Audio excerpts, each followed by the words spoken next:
Bonjour à tous. Quand les fact-checkers, les covidistes se prennent les pieds dans le tapis. Et là, on parle de choses très sérieuses. Des études scientifiques très importantes viennent de sortir, relayées notamment par le professeur Raoult, sur le lien entre l'injection ARN messager Covid et l'explosion de cancer. Et là, des médias, des covidistes ont voulu tout de suite prouver que c'était faux. Vous allez voir, ça ne tient pas la route. Et oui, parce qu'en fait, là, ils sont en plein conflit d'intérêts. Ce sont des gens qui ont fait la promotion de ce produit depuis le début. Qui ont même dit des choses qui se sont déjà révélées fausses de manière certaine et mensongère. Alors, vous allez apprendre beaucoup de choses très concrètes dans cette vidéo. Elle est très importante parce qu'elle rétablit la vérité. Et qui dit vérité dit justice. Et pour certains, la tôle. Et oui, la prison. Et on se bat. Pour cela, pour le plus jamais ça, pour la vérité et la justice, l'interdiction, bien sûr, des injections ARN messager en France. Et cette vidéo est du carburant pour cela. Merci de la partager partout. Un petit clic sur le bouton s'abonner là en dessous, à s'abonner à la chaîne, un clic gratuit pour vous, aidera à un bien meilleur partage, à lutter aussi contre la censure, c'est le meilleur outil. Activez aussi la petite cloche pour avoir une notification, parce qu'elles n'ont pas toujours été délivrées ces derniers temps. Voilà, bon, rétablissons les choses, abonnez-vous à la chaîne et ça aidera énormément. Merci d'avance. Par ailleurs, on a lancé les inscriptions pour la journée d'hommage au général de Gaulle. Avec un déjeuner, je serai avec vous, l'hommage au cimetière, c'est le 9 novembre, dimanche 9 novembre prochain, à Colombey et deux églises. Inscription obligatoire, parce qu'on limite les places, par le lien sous la vidéo en description. Vous trouverez également sous la vidéo en description un lien pour vous inscrire au meeting si vous voulez venir à Pau le mercredi 29 octobre au soir. J'y serai. Entrée gratuite, ouvert à tous, mais pour nous aider à nous organiser, il y a une inscription par un lien sous la vidéo en description pour Pau. Évidemment, je vous attends aux patriotes. Voilà. Si vous sentez qu'il y a un vent d'espoir qui souffle, de vérité, de justice, alors saisissez-le. Saisissez cette carte orange en devenant adhérent ou réadhérent ou donateur dans le plus grand mouvement de résistance de France, le plus grand mouvement souverainiste de France qui s'est battu sur tous ces combats pour les suspendus, les libertés, qui lâchera pas le morceau, la vérité, la justice, mais aussi notre très grand combat et belle valeur de liberté, de paix, de souveraineté de la France et du peuple. Alors je vous attends maintenant. Nous sommes un mouvement 100% anti-oligarchique attaqué par le système qui n'a pas un centime de subvention publique et qui fait plein de choses. Encore aujourd'hui, on est en manif pour le départ de Macron, pour le Frexit. Aidez-nous, venez, saisissez ce vent d'espoir. En adhérant ou réadhérant dès maintenant aux patriotes, vous êtes vraiment les bienvenus. Et vous allez voir, c'est formidable. C'est le premier lien sous la vidéo en description pour le faire. Ou faire un don au mouvement, c'est le deuxième lien sous la vidéo en description. Ça permet de financer nos actions, sinon on ne peut pas. On n'a pas de financement public. Les liens pour faire tout ça sont aussi sur le site, les-patriotes.fr. Et en plus, tout ça fait baisser vos impôts. Il y a 2 tiers de défiscalisation pour vous sur chaque adhésion, réadhésion ou don aux patriotes. C'est considérable, c'est colossal. Profitez-en et bienvenue à tous, ou re-bienvenue, ou bravo aux donateurs, aux adhérents, et bienvenue aux nouveaux adhérents patriotes. Allez, on y va. Cette étude, les covidistes ont tenté de la faire taire, en fait, de la nier. De quoi parle-t-on ? Alors, tout a été vraiment lancé médiatiquement par un tweet qui a fait beaucoup de bruit. Le 6 octobre sur son compte X, ouais, mon compte X c'est F-Philippot comme Instagram, ceux qui veulent me suivre, mais là c'était sur le compte X du professeur Raoult, et qui met le feu aux poudres. Alors je cite ce qu'il écrit en partie. Vaccin Covid et cancer. 2 études, une italienne portant sur 300 000 cas, et il met le lien, et une sud-coréenne portant sur 8 millions de cas, expose des études épidémiologiques rapportant une augmentation des cancers chez les injectés, plus 37% de plus. Chez les injectés en Corée, le plus inquiétant est l'augmentation des cancers du pancréas, plus 157% chez les personnes ayant eu 2 injections, et il met le lien. Les vaccins ADN et ARN sont tous deux en cause. Le tweet, et il écrit également, ces études doivent être reproduites. Alors, il fait référence effectivement à 2 études. Une étude italienne, publiée en juillet 2025, portant très exactement sur 296 000 personnes, sur 30 mois d'études dans une province italienne. Et une étude sud-coréenne publiée tout récemment, le 26 septembre dernier, portant sur 8 407 849 individus. Et voilà ce qu'il y a notamment, il y a des encadrés, comme résultat dans cette étude sud-coréenne. Je vais vous donner quelques chiffres, je ne fais que reproduire. Cohorte, 8,4 millions d'individus, période 2021-2023. Donc on est vraiment pendant la période des injections. Quand ça a commencé, largement. Rapport de risque à 1 an, injecté versus non injecté. Augmentation du risque de cancer par type d'injection. ARN messager. Cancer thyroïdien, plus 34%. Colorectal, plus 23%. Pulmonaire, plus 25%. Injection ADN-C. Thyroïdien, Thyroïdien, plus 29%. Gastrique, plus 92%. Colorectal, plus 45%. Pulmonaire, plus 122%. Prostate, plus 169%. Et les deux hétérologues, ARNM plus ADNC, thyroïdien, plus 70%. Cancer du sein, plus 67%. Ça, c'est dans l'étude. Alors, les attaques. Pourquoi elles viennent? Alors, les vérificateurs de faits, en bon français, les fact-checkers, comme ils s'appellent eux-mêmes, les Covidistes, ça se confond, sont très embêtés, c'est moins qu'on puisse dire, par ces études et ce tweet qui met la lumière dessus du professeur Raoult, parce que la campagne d'injection Covid commence en France le 14 octobre, dans quelques jours. Et elle court jusqu'au 31 janvier 2026. Et il va falloir faire de la pub et pousser les gens, surtout que, comme Ursula von der Leyen a acheté beaucoup de doses à Pfizer et Moderna, il faut les écouler. La campagne est surtout menée par deux professeurs et médecins, professeur Molimar, celui qui s'était illustré par son étude rétractée depuis, par la revue, sur les 14 000 morts liés à l'hydroxychloroquine, on se souvient. Et il faut quand même le dire, il est lié au gouvernement, de fait, puisque depuis le 27 juillet dernier, il est missionné, il a une mission d'expertise indépendante contre la désinformation en matière de santé, qui lui a été confiée par le ministre de la Santé, Yannick Neuder, qui était ministre, vous savez qu'on ne sait même plus où il est aujourd'hui, il est peut-être ministre des missionnaires, on ne sait plus. Enfin, le Molimar, c'est ça. Et le docteur Jérôme Barrière mène la charge, vous allez retrouver son nom dans tous les articles, il a fait des tweets, etc., et qui est anti-Raoult depuis les origines, et qui est monté au créneau. Alors ça a donné un débunkage, comme ils disent, c'est-à-dire une volonté de revenir sur l'étude, de la contredire, notamment par l'AFP. C'est ce qu'on appelle AFP Factuel, qui a publié ça le 8 octobre, donc 2 jours après le tweet du professeur Raoult. Le titre, « Non, ces études ne révèlent pas un lien causal entre vaccin contre le Covid-19 et cancer. » Tout est donc causal. S'ils avaient écrit « ne révèle pas un lien », ils auraient menti totalement. Mais ils mettent « causal ». Déjà, dès le départ, ils partent sur 2 angles d'attaque qui peuvent paraître contradictoires.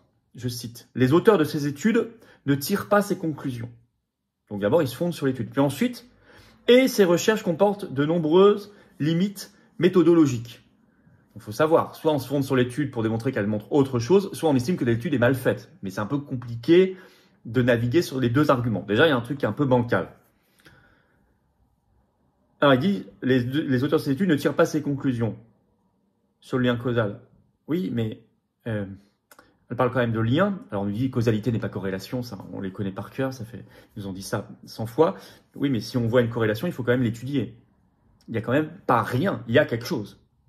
Sauf que, comme l'écrit professeur Raoult, je vous ai cité son tweet, ces études doivent être reproduites. Il a demandé à investiguer. Il a dit notamment, faisons-le au Danemark, parce qu'ils ont un superbe registre des cancers. On pourra vraiment avoir toutes les informations. Il a suggéré cela.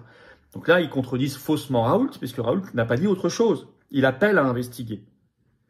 Mais les études n'ont pas rien démontré. Elles n'ont pas rien vu. Elles ont vu quelque chose. Je vais vous citer un extrait, c'est même dans le papier de l'AFP. Je cite. Ainsi, les auteurs eux-mêmes ne concluent pas à l'existence d'un lien de causalité entre vaccin et cancer, reconnaissent d'ailleurs un possible biais de sélection, comme les résultats pourraient être influencés par l'effet confondant d'une utilisation différentielle des soins de santé par les personnes vaccinées.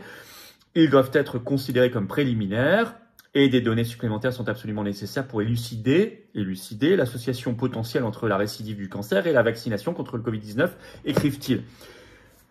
Et c'est pas rien ce qu'ils écrivent là. Alors, ils disent, il y a peut-être un biais, c'est que les personnes qui se font vacciner, peut-être se font davantage suivre médicalement, donc peut-être qu'il y a plus de détection. Étudions ce biais. Mais disons pas qu'il y a rien. Ils disent eux-mêmes pour élucider l'association potentielle entre la récidive du cancer et l'injection contre le Covid-19. Je sais que c'est totalement... Imaginez si on avait dit ça aux gens, si cette étude était sortie, avait été publiée au tout début de la vaccination. Vous pensez qu'il y aurait eu 85-90% d'injectés en France au moins une dose? Vous pensez vraiment? Je crois pas. Alors, on va citer un autre extrait. Je suis étonné que les covidistes et factieux ne réfléchissent pas. Ça ne les fait pas réfléchir quand je vais lire. Regardez, quand ils vont entendre ce que je lis, Cette étude, portant sur 8 millions de personnes suivies sur une année, donc ça c'est Corée du Sud, rapporte des associations entre la vaccination contre la Covid-19 et un risque accru de 6 types de cancers. Ça c'est une citation. Notamment la thyroïde, plus 35%, l'estomac, mais je vous ai lu déjà les pourcentages.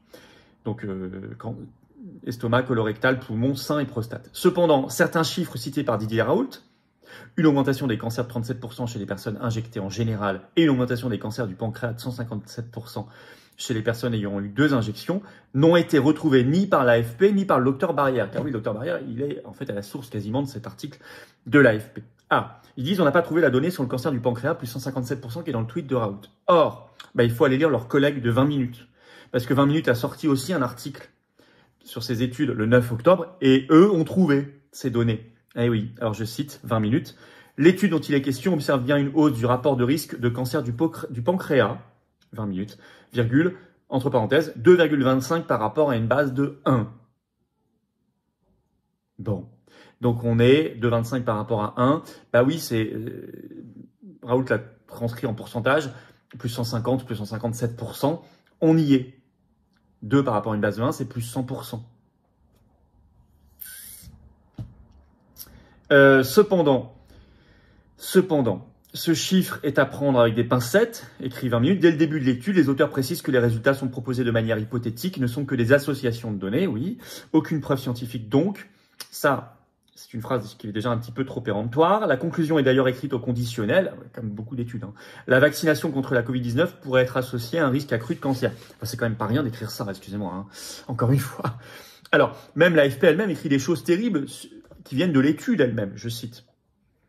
Dans cette étude non plus, les auteurs n'affirment pas l'existence d'une causalité entre vaccination et cancer. Ils concluent que la vaccination contre le Covid-19 pourrait être associée à un risque accru de 6 types de cancers spécifiques. Ils précisent également, compte tenu de la disponibilité limitée des données réelles, notre étude a suggéré des associations épidémiologiques. Cependant, d'autres études sont nécessaires pour élucider les relations causales potentielles. Alors, là aussi, ils se prennent les pieds sur le tapis sur le turbo-cancer. Car l'argument des personnes qui veulent détruire ces études, notamment le docteur Jérôme Barrière, c'est de dire que en un an avant un cancer, ça n'est pas possible. Je vais vous citer, vous allez comprendre. Mais le docteur Barrière, c'est dans l'AFP, explique que plusieurs biais peuvent expliquer un tel écart statistique sans vraie relation de cause. Tout d'abord, l'oncologue, parce qu'il est oncologue, donc il connaît les cancers, il n'y a pas de problème. L'oncologue explique qu'un délai d'1 an est trop court pour qu'un vaccin puisse provoquer un cancer détectable. Un délai d'1 an est trop court pour qu'une injection puisse provoquer un cancer détectable. Il est impossible de voir un phénomène 1 an après une injection. Il y a un temps de développement cancéreux qui n'est pas crédible, pointe-t-il. Aucun cancérigène ne peut induire un cancer aussi vite. Bon. Oui, mais la thèse, justement, de beaucoup, c'est que il faut, par exemple, saluer le travail remarquable depuis le début, très très tôt, d'Alexandra Orion-Caude, ou du professeur Sabatier, qui est intervenu aux assises de la souveraineté, et tant d'autres, c'est qu'il y aurait un phénomène de turbo-cancer. Des choses justement un peu Frankenstein, qui vont plus vite que la normale. France Culture, d'ailleurs, en parlait le 29 octobre 2024, dans un article toujours en ligne, le titre « Vaccin contre la Covid-19 », quelle est l'origine des turbo-cancers, entre guillemets, je cite. Il faut le dire d'emblée, les turbo-cancers ne renvoient à aucun terme médical. Ils ont été popularisés par Alexandra Orion-Caude, je vous le disais, ancienne directrice de recherche à l'INSERM, devenue figure de proue des opposants à la vaccination contre le coronavirus. Ces turbo-cancers seraient des cancers particulièrement agressifs causés par l'injection. D'où vient cet infox? Ils appellent ça infox. France Culture. Tout démarre de la mauvaise interprétation ou manipulation d'un article scientifique qui rapporte l'embrasement d'un lymphome, c'est-à-dire le développement rapide d'un cancer du système immunitaire après la vaccination. Jérôme Barrière, on le retrouve, toujours le même. C'est quand même gênant d'avoir des articles qui sont toujours fondés sur à peu près une seule source. C'est quand même problématique. Jérôme Barrière est oncologue à Cagnes-sur-Mer et co-auteur d'une tribune scientifique parue dans l'Express, qui ont creusé ensemble la littérature scientifique sur le sujet. En fait, c'est basé sur une publication de 2022 d'un cas d'une personne qui avait un lymphome et après injection, après sa 3e dose, il a été constaté une accélération de son lymphome. Bon, alors on nous dit oui, il y a encore une étude, mais c'est un seul cas, oui, il y a eu quelque chose, une accélération, une sorte de turbo-cancer. Donc, mais en fait, c'est qu'un cas, ça ne va pas. Oui, mais au bout d'un moment, de dire toujours oui, mais ça, c'est une exception, cette étude ne prouve pas ça, il y a un sujet.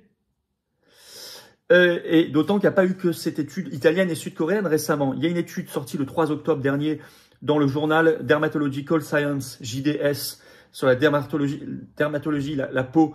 Je cite le titre, un cas de carcinome du sein métastatique à la peau exprimant la protéine de pointe, donc spike, du SARS-CoV-2 peut être dérivé du vaccin à ARN messager. C'est le titre. Avec présence de l'ADN vaccinal intégré dans une cellule tumorale et une autre expression de la protéine de pointe spike dans une métastase.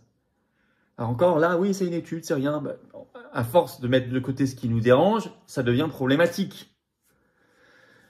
Bon, sur les profils, je disais, Jérôme Barrière, je ne remets pas en cause ses qualités professionnelles, mais il a un biais. Il est depuis le départ très promoteur de ses produits, complètement anti-Raoult, de manière hystérique, anti-Trump aussi. Bon, passage, il a des opinions politiques qui montrent que bon, il a une origine.